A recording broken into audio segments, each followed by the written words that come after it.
Hi friends, రాగి పిండితో చపాతీ తయారు చేయడము.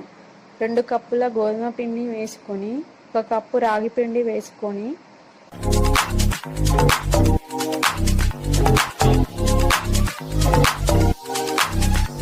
తగినంత సాల్ట్ వేసుకొని కొంచెం వాటర్ వేసి చపాతీ లాగా మెత్తగా కలపాలి.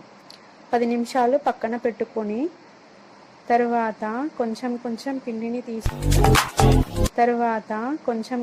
పిండిని తీసుకొని పొడి పిండి చల్లుతూ చపాతీలాగా చేసుకోవాలి.